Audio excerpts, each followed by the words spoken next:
vem. Mete. Estamos aqui agora na aula do Neto, viu? Instalação elétrica. Os prótons e os elétrons se juntam. Aí ela vai mais, aparece que o lugar presente. Mas não sei muita coisa não daqui não.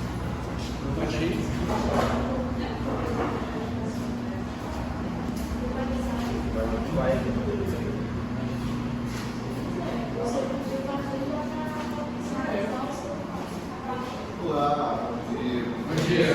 Pessoal, sou o professor Thiago, tá? Sou da coordenação do curso de Arquitetura e Urbanismo, Capitão Inset. Aqui é a Samília é nossa aluna também do curso de Arquitetura. Tá? Acho que vocês andaram passando já em alguns laboratórios, acho que vocês perceberam que existem alguns laboratórios que são compartilhados, né? Porque existem disciplinas que são comuns a diversos cursos, tá? Esse, por exemplo, aqui é um laboratório de instalações elétricas. Então, cursos da engenharia e da arquitetura utilizam esse laboratório. Tá? Aí eu vou falar um pouquinho só mais em relação à parte da arquitetura, que é mais fácil, né, para a gente, né, mais cômodo para a gente falar. Mas se você tiver algumas outras dúvidas, tá, em relação a outras coisas, a gente pode trazer algum monitor da parte de engenharia para explicar melhor. Tá? Mas o que é importante esse laboratório aqui para a gente? A gente entender um pouquinho na prática como é que funcionam as instalações elétricas prediais, tá? Claro que existem aqui outros equipamentos para você fazer medições mais voltadas à parte de engenharia mecânica, principalmente, mas a nossa parte em arquitetura que interessa bastante é isso aqui, como os sistemas prediais são montados numa edificação, tá? A gente acaba aprendendo dentro da sala de aula como calcular cargas, como calcular tudo isso, mas como é que se distribui dentro de uma residência, tá? Por exemplo, aqui é o início do processo de montagem, né? Quando a gente tem aqui um quadro de distribuição, aí depois você vai passar, né, por todas as etapas de uma casa. Vocês sabem o que é isso aqui, para que serve? Qual o nome? Vocês são de qual? Vocês fazem cursam o quê? Vocês cursam o quê hoje? Essa turma? Nós somos a escola da NK, que é uma escola fazendo trabalho sobre a Unicef. Ah, certo. É porque tem uma outra colega que estão... Para conhecer a faculdade, nós não fomos convidados, nós viemos procurar. Ah, legal. Somos intrusos. Vocês são convidados espontâneos. Então, assim, aqui no laboratório, a gente começa a aprender um pouquinho como é que é essa prática de instalação. Então, essas caixinhas aqui são, né, esses eletrodos aqui são para que faça a fiação, né, porque eu acho que vocês já devem saber, a gente não passa nenhuma fiação solta dentro de uma casa, porque as pessoas levam um choque, né? Isso aqui a gente chama de eletroduto corrugado, né? E na prática, né, do dia a dia lá na obra, os pedreiros acabam chamando de garganta, né?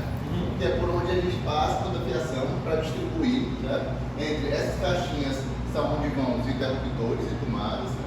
E essas caixinhas aqui, na verdade, elas ficam no teto, que elas onde vai a distribuição da parte de luz, tá? De iluminação. E aí a gente começa a ver ela um pouquinho mais montada aqui, tá? Então esse aqui é o quadro de distribuição, certo? Quando a gente liga e desliga. Deixa eu ver se está funcionando aqui.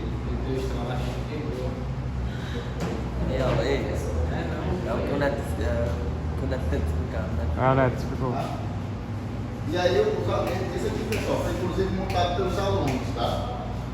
Nesse caso aqui, Se tiver outra lâmpada ali, ela vai ligar do mesmo jeito? essa aqui? Se tiver a lâmpada aí.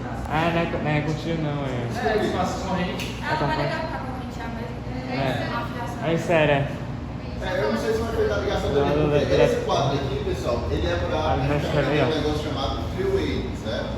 Que é o freeway, sabe aqueles corredores longos? Tá que não ativou alguma coisa. Aí para ter que voltar o caminho todinho, né? A gente desliga pro outro, tá? E vice-versa, tá bom? Então isso aqui é para a gente aprender na prática como é que a gente monta uma instalação elétrica predial, né, de uma residência, de um edifício, tá? Basicamente isso. Aqui tem o Vision Flores, mas também a gente fala um pouquinho sobre sistemas de proteção que tem, né? E ali, né, basicamente a mesma coisa, só que se vocês forem ver, a gente não está utilizando o eletroduto corrugado, a gente está utilizando o eletroduto rígido, tá? Esse eletroduto rígido, ele é muito utilizado quando a gente tem instalações aparentes, né, principalmente em fábricas, porque fica mais fácil de manutenção. Essa caixinha aqui, ó, por exemplo, ela vai embutida dentro da parede, né? E essas gargantas, né, que são os da parede. E aí acontece quando eu quero aumentar uma instalação, eu saio quebrando a parede todinha, né? Já nesses eletrodutos rígidos, a gente pode passar a instalação por fora ou é o caso da Unicef, certo? E a gente passa todo por fora e, por exemplo, precisa montar uma tomada aqui, você não quebra a parede, não quebra nada, a gente só faz puxar ali uma ramificação. Beleza? Outra coisa também, o tempo de duração do curso e a graduação em si. Os cursos bacharelado, tanto de arquitetura quanto das engenharias, são 5 anos. Tá? E são cursos que ele tem mais ou menos uma carga horária de 50% teórica e 50% prática. Tá? Então é um curso que, por exemplo, essa disciplina de instalações, ela é de 50% teórica e 50% prática. Por isso que a gente precisa estar dentro do laboratório para entender como é que funcionam as coisas. Da mesma forma como você era revista de materiais, né? Então é sempre assim. Vocês estudaram já na história um negócio chamado Código de Hammurabi? Não. Não? Tipo papagaio. Na lei de Italião, né, falava assim, olho por olho, dente por dente. Essa foi a primeira lei que foi criada pelos arquitetos e engenheiros. Ela dizia a seguinte coisa: se um arquiteto e engenheiro constrói uma casa, essa casa cai e o dono da casa morre, mata-se o arquiteto e engenheiro. Né? Se essa casa cai e mata o filho de um, né, mata o filho do arquiteto ou do engenheiro, né? Então, para que isso não aconteça, é importante já aprender as coisas na prática, tá bom? Beleza? Quando começa seu tempo de atuação? Oi? Tempo de atuação, estágio. Estágio. O estágio geralmente é no final da faculdade. A gente deixa disponibilizado ali entre o oitavo e o nono semestre para fazer. Geralmente são 2 disciplinas de estágio. Aí a gente pede que o aluno estagie em escritório, tá? Porque a gente precisa aprender a projetar na arquitetura e também em obra, para ele também poder colocar em prática, botar a mão na massa e ver como é que realmente as coisas acontecem. Por exemplo, como eu falei para vocês, a gente chama a gente na faculdade, ele é produto corrugado.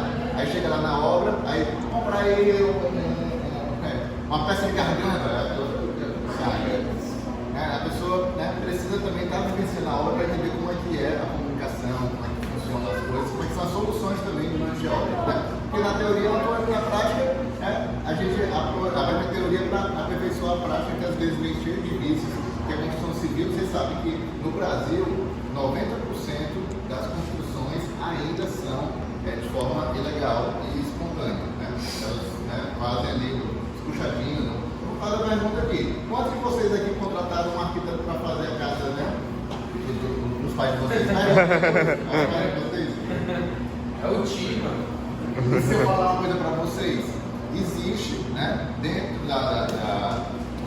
do Ministério das Cidades uma parcela que foi já separada do governo com habitação, um fundo nacional para custear essa questão de arquitetos e engenheiros para todo mundo. Tá? Todo mundo, quem quiser, pode pleitear. A prefeitura tinha um programa em Fortaleza, onde você conseguia, né, fazer a solicitação e tudo para conseguir arquitetos e engenheiros para desenvolver projetos. Né? Ou seja, a gente às vezes acha que arquiteto não é para todo mundo, a engenheiro é para todo mundo. É para todo mundo, porque a cidade é de todo mundo. É uma cidade que já está lá você compra a sua casa. Aí quer fazer uma reforma, quer fazer uma lanchonete, eles embarcam a obra, porque você precisa estar junto com a prefeitura. Isso. O Ministério faz isso. Na verdade, todas as prefeituras, né? Mas eu acho que a demanda. A fiscalização lá funciona muito bem. Né? Agora você vai fazer legal, viu? Ônibus lá de graça. O cara também está decidindo. Viu? Eu falo pra Só falta a gente agora.